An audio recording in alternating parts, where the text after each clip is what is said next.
Episode 3। Living water से बाहर आने के कुछ देर बाद ही मैंडो को होश आ गया।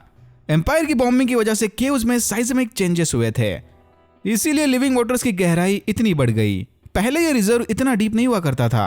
बो कटान ने मैंडो से पूछा कि क्या पानी से बाहर आते वक्त उसने कुछ अजीब सी चीज नोटिस की।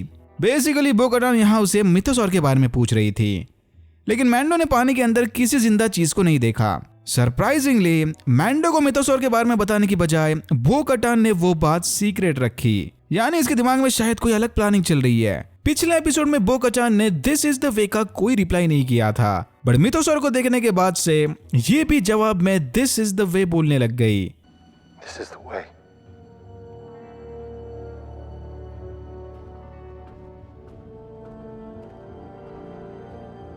What are you looking at?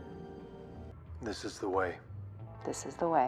या तो बो कटान धीरे धीरे कन्वर्ट हो रही थी, या फिर ये नाटक भी इसके लॉन्ग टर्म प्लानिंग का पार्ट होगा।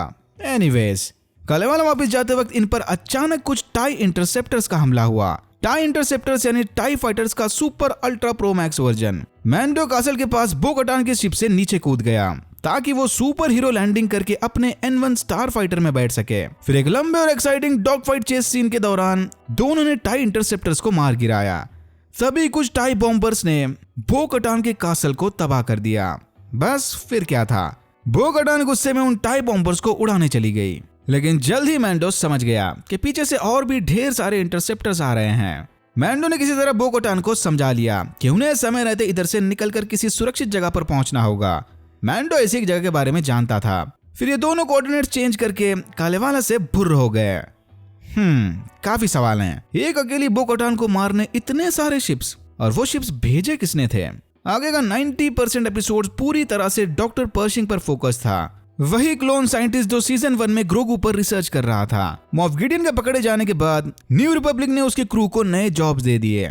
अगर आपके पास टैलेंट है और एम्पायर को छोड़कर सेकंड चांस चाहते हो तो दरिया दिल न्यू रिपब्लिक आपकी सेवा में हाजिर है। प्लानेट कोरोजॉन्ट के इस जाने पहचाने ओपेरा हॉल में डॉक्टर पर्शिंग सबको क्लोनिंग पर स्पीच दे रहा था कि अगर न्यू रिपब्लिक चाहे तो वो पर्शिंग के क्लोनिंग नॉलेज का इस्तेमाल करके मेडिकल फील्ड में काफी तरक्की कर सकते हैं। अनफॉर्चुनेटली न्यू रिपब्लिक ने क्लोनिंग प्रैक्टिस को पूरी तरह से बैन कर दिया था। डॉक्टर पर्शिंग लाख कोशिश कर ले, उसका कोई फायदा नहीं होने वाला। न्यू रिपब्लिक ने एक्स इंपीरियल्स के लिए अलग से कॉलोनी बनाई थी। इस एमनेस्टी कॉलोनी पहुंचते ही पर्शिंग की मुलाकात कुछ पुराने कलीग से हुई, इंक्लूडिंग ऑफिसर एलिया केन AKA M68। फिर सारे साथ बैठकर पुराने दिनों की बातें कर रहे थे कि ये लोग अपने पिछले जॉब की किन चीजों को मिस करते हैं। डॉक्टर पर्शिंग को इंपीरियल रेशन पैक वाले येलो बिस्किट्स काफी पसंद थे। केन पर्शिंग की बातों में कुछ ज्यादा ही इंटरेस्टेड लग रही थी। फिर ड्रिंक्स खत्म करके सारे अपने अपने रूम में चले गए। आधी रात को किसी ने पर्शिंग के दरवाजे के बाहर इंपीरियल स्नैक्स येलो बिस्किट्स का पूरा डब्बा ही रख दिया।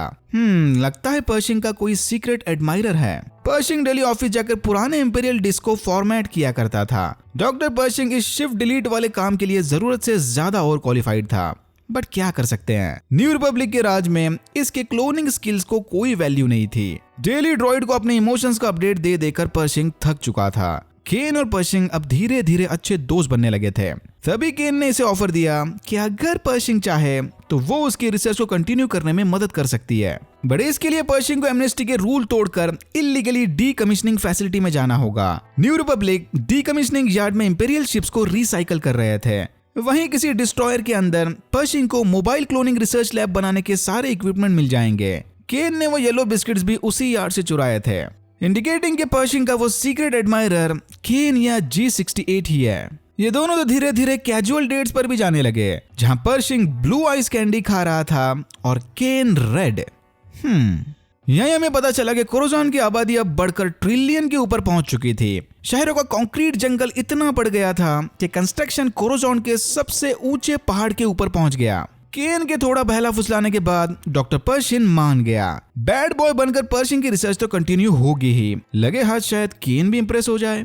फिर ये दोनों बिना टिकट एक हवर ट्रेन में सवार होकर डीकमिशनिंग यार्ड की ओर निकल पड़े। ड्रॉइड टीसी ने इन्हें ऑलमोस्ट पकड़ ही लिया था, बट स्टॉप आने के ठीक पहले केन पर्शिंग को लेकर ट्रेन से नीचे कूद गई। इनकी सॉफ्ट लैंडिंग के लिए इधर ऑलरेडी बंदोबस्त हुआ रखा था। पर्शिंग का यह हाइस्ट मिशन जरूरत से कुछ ज्यादा ही स्मूथ चल रहा है। प्लान के मुताबिक केन इसे लेकर स्टार डिस्ट्रॉयर के अंदर चली गई। डॉक्टर पर्शिंग को क्लोनिंग लैब बनाने के लिए जो इक्विपमेंट चाहिए थे वो सारे यहाँ अवेलेबल हैं। पर्शिंग खुशी के मारे डब्बे में सामान जमा करने लगा, लेकिन शिप के बाहर जाते ही न्यू रिपब्लिक के सोल्जर्स ने इन्हें चारों तरफ से घेर लिया। एंड मोमेंट पर केन भी पार्टी बदलकर सोल्जर्स के साइड हो गई, इंडिकेटिंग कि ये सब केन की ही प्लानिंग थी। इसी ने जानबूझकर पर्शिंग के दिमाग में क्लोनिंग लैब का आइडिया डालकर उसे फंसाया था, उसकी वफादारी चेक करने। पर्शिंग बेचारा लड़की की बातों में आकर फिसल गया और न्यू रिपब्लिक के हाथों रंगे हाथ पकड़ा गया। न्यू रिपब्लिक ने पर्शिंग के दिमाग को ठीक करने उसे एक low powered mind flayer machine के साथ कनेक्ट कर दिया। एम्पायर ये मशीन विक्टिम्स के मेमोरीज को वॉश करने के लिए यूज करती थी। पर्शिंग ने इनसे बहुत रिक्वेस्ट की कि वो उस पर माइंड फ्लेयर ना यूज करें। ये G68 का बिछाया ट्रैप है। ट्रैप वर्ड सुनते ही इस मॉन कलिमारी ऑफिसर ने उसे अजीब सा लुक दिया। केन कंट्रोल रूम से पर्शिंग को तड़पता देख रही थी। ऑफिसर ने मशीन को एकदम लो पावर मोड में डालकर एक्टिवेट कर दिया। धीरे धीरे इस मशीन का असर पर्शिंग के दिमाग पर दिखने लगा। केन ने ऑफिसर को फुसलाकर वहां थोड़ी देर और रुकने की परमिशन मांग ली। फिर ऑफिसर के जाते ही केन ने माइंड फ्लेयर को full on high power mode में एडजस्ट कर दिया। मेमोरीज क्या, लगता है अब तो पर्शिंग का दिमाग ही जल जाएगा। शायद केन नहीं चाहती कि पर्शिंग जैसे बंदे को एम्पायर के क्लोनिंग सीक्रेट का कोई नॉलेज रहे। उस रेड कैंडी ने एक बात साफ कर दी थी कि केन अब भी एम्पायर के वफादार है। डॉक्टर पर्शिंग एम्पायर के एक लूज एंड की तरह था। सुनने में आया है कि जब केन कोरोजॉन पर ट्रेनिंग कर रही थी तब इसी माइंड फ्लेयर मशीन का इस्तेमाल मॉफ गिडियन पर भी किया गया था। उसके बाद गिडियन कहीं गायब हो गया। तो क्या केन अब भी सीक्रेटली गिडियन के लिए काम कर रही है, या फिर अगले एपिसोड में एक और फैन फेवरेट बैडी देखने मिलेगा? बो कटान वाला वो चेस सीन और अब ये केन की हरकतें ग्रैंड एडमिरल थ्रोन के चांसेस ज्यादा लग रहे हैं। Let's see. Okay, now back to the Mando and Bo Katan. कालावाला से भागकर ये दोनों मैंडलोरियंस के सीक्रेट अड्डे पर पहुंच गए। बो कटान को देखते ही पैज विजला ने उसके हेलमेट से पहचान लिया कि ये नाइट आउल्स की मेंबर है। बो कटान किसी जमाने में नाइट आउल्स नामी एलीट फीमेल मैंडलोरियंस की गैंग को लीड करती थी। हाउस विजला का नाइट आउल्स और डेथ वॉच के साथ थोड़ा पुराना कनेक्शन है। ज्यादा डिटेल में जानना है तो क्लोन वॉर्स का रिकैप देख लेना। बेसिकली पैज विजला यहाँ बो कटान और मैंडो दोनों को आउटसाइडर्स की नजर से देख रहा था। तभी मैंडो ने उसे बताया कि ये दोनों ही लिविंग वाटर्स में डुबकी लगाकर अपने पाप धोकर आए हैं। सबूत के तौर पर मैंडो अपने साथ लिविंग वाटर्स का सैंपल भी लेकर आया है। आर्मरर ने सैंपल चेक करके कंफर्म कर दिया कि हाँ, ये पानी वाकई में प्लैनेट मैंडलोर से ही आया है। आर्मर कोई भी हथियार या कवच बनाने से पहले इसी लिविंग वाटर से प्रोसेस की शुरुआत करती है। ये साबित होते ही आर्मर ने मैंडो को फिर से children of the watch group में शामिल कर दिया। टेक्निकली मैंडो को बचाने के लिए लिविंग वाटर्स में डुबकी लगाने के बाद से ही बो कटान ने भी अपना हेलमेट नहीं उतारा था, यानी वो भी इनके ग्रुप या कल्ट का हिस्सा बनने के लिए क्वालिफाइड है। सरप्राइजिंगली बो कटान ने बिना कोई रिएक्शन दिए चुपचाप मैंडो के साथ इस कल्ट को ज्वाइन कर लिया और यहाँ होता है एपिसोड 3 खत्म। हो सकता है कि ये चिल्ड्रन ऑफ द वॉच के बिलीव्स को यूज करके फिर से मैंडलोर पर राज करने की प्लानिंग में हो। बो कटान को अब बस मैंडलोर जाकर उस लिविंग वाटर्स वाले मिथोसॉर पर काबू करना है। एक बार मैंडलोरियंस ने इसे मिथोसॉर की सवारी करते हुए देख लिया, फिर अपने स्ट्रॉन्ग बिलीव्स की वजह से सारे इसके आगे झुक जाएंगे। एक और बात, शो क्रिएटर्स का डॉक्टर पर्शिंग को इतना इंपॉर्टेंस देना शायद इस बात का भी हिंट हो सकता है कि द मैंडलोरियन की स्टोरी आगे चल के सीधा Disney Star Wars sequel trilogy के साथ कनेक्ट होगी, जिसमें स्पॉइलर अलर्ट पैल्पैटिन क्लोन बनकर वापस आया था। Alright, that's it for now. अगर आपको वीडियो अच्छा लगा तो please like share and subscribe for more videos like this. मैंने ऐसे और भी वीडियोस बनाए हैं जिनके लिंक्स आपको डिस्क्रिप्शन बॉक्स में मिल जाएंगे। Thank you very much for watching and I am hoping to see you in my next one.